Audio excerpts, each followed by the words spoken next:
Alright guys, we're at my Shinjuku station. Looks like they're doing some work. Kind of the walls are covered up in tarps.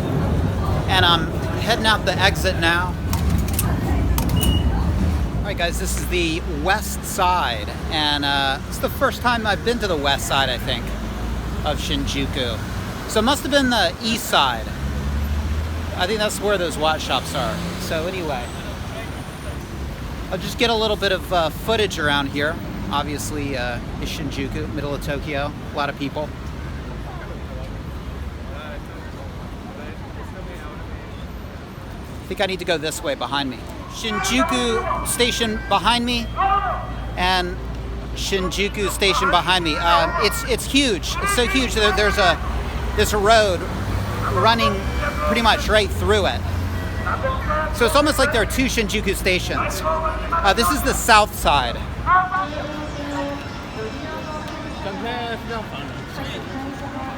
This must be the east side. Welcome to Watch Symposium. I'm Austin. All right, so Shinjuku, east side. I finally have my bearings.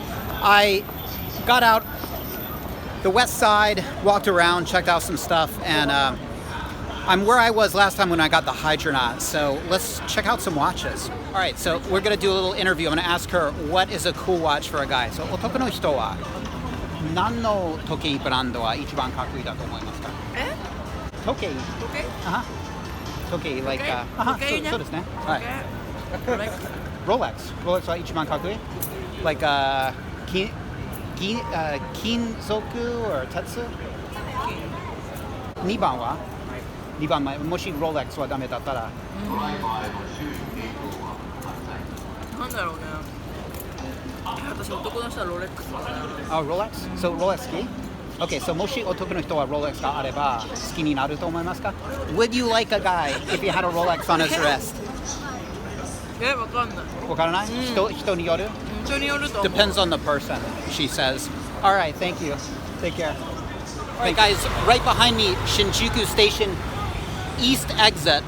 And so, right down here, watch shop. Okay, right here is where I got the Hydronaut. Let's hop in and see what they have.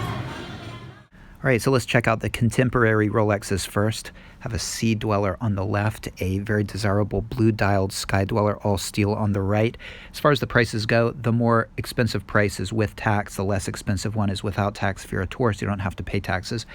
There's a Yachtmaster 2, a first-generation BLNR on the left, and on the right, a discontinued all-black. The BLNR fetching a premium over the all-black. A ceramic Hulk. The dial almost looks black. It almost looks like a Kermit, depending on the angle you look at it from. A Polar Explorer 2. I was actually wearing an Explorer 2 when I was recording this. You can tell that it's hollow end links and it's a tritium dial watch, so an older version than what I have. On the right, a beautiful white dialed Milgauss. I think those Milgausses without the green sapphire glass are the way to go because they don't make them anymore. Some steel subs. On the left, a two-line no-date 14060. It's a tritium dialed sub. You can tell that from the marking below the 6. Looks like the patina's developing nicely. A tritium date sub.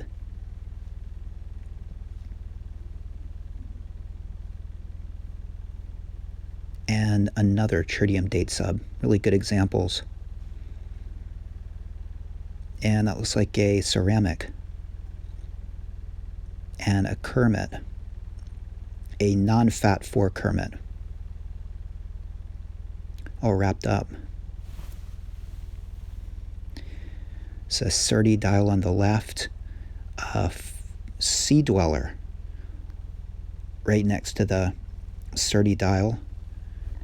I love the fact those Sea Dwellers don't have the Cyclops like the modern one. I think that's a big selling point for those vintage ones. Some GMTs in the back, an unworn Coke, very pricey. GMTs have gone north of 10 grand for sure.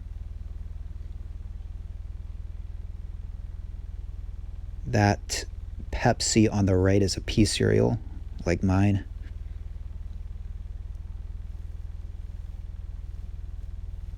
And the first Batgirl I've ever seen with my own eyes. and it's fetching a slight premium over the BLRO Pepsi.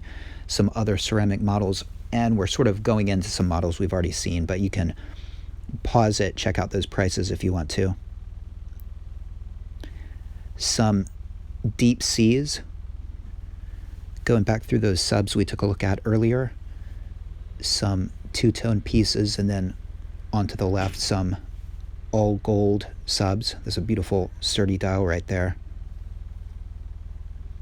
Some beautiful vintage pieces, root beers, other GMTs right there in the middle. That's a 1675. Date subs. Check out the patina on these pieces. On the right, some no dates, an acrylic crystal sub, and a 1016. A pretty magnificent looking red sub with a Mark IV dial.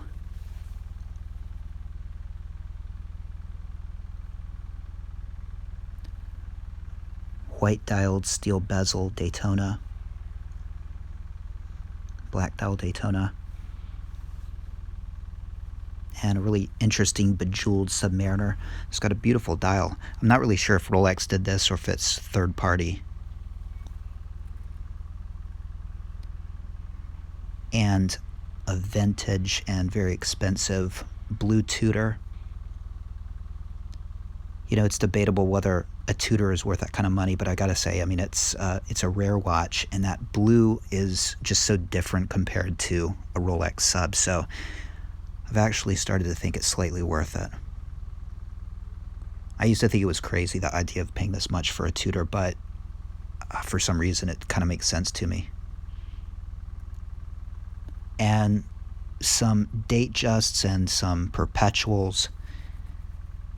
Now I've got my favorite among these. Something I could really see myself going for. See if you can pick it out. Some vintage Air Kings.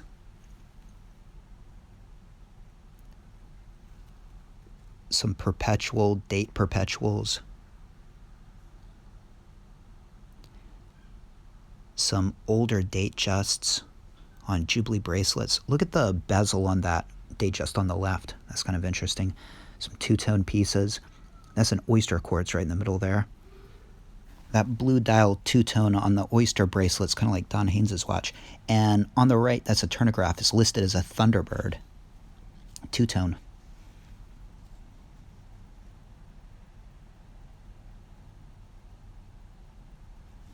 Some more date justs. That looks like a turnograph, but it's not. Just a weird bezel style. On the left, a modern Air King and a 34 millimeter oyster right next to it. All right, so which of these would I go for?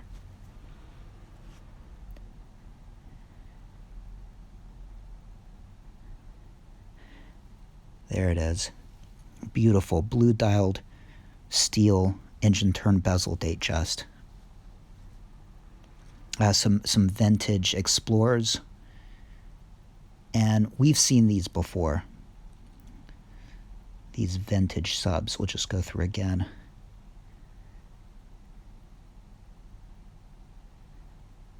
I was really drawn to these vintage pieces, especially these GMTs. 1675. It's running. Maybe there was a tire kicker. More modern GMT. Two-tone nipple dial. Some more or less modern Explorers. You see a lot of Explorers at these shops. An Explorer 2 black dial, unworn. A beautiful platinum dialed Yachtmaster, mid-sized, all gold Yachtmaster on the right.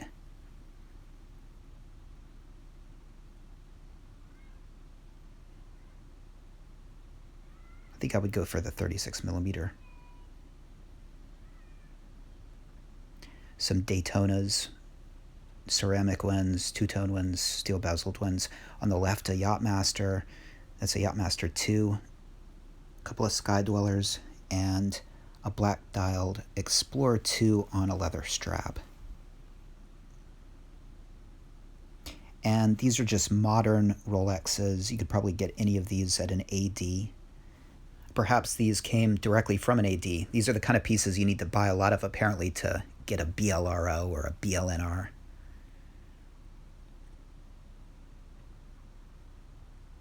A precious metal ceramic ice blue dialed Daytona. And a vintage Daytona. Right there, what looks like a Candy Crush Daytona. On the left, a Patek. And in the back, what looks like an unworn Patek.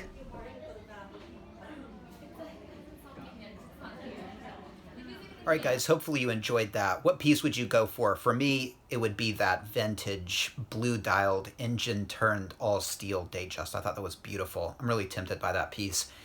Anyway, this was just the Rolex pieces in one particular shop. I went to a couple different shops and took footage of other brands as well. So look forward to that in part 2. Take care. Thanks for watching. See you next time.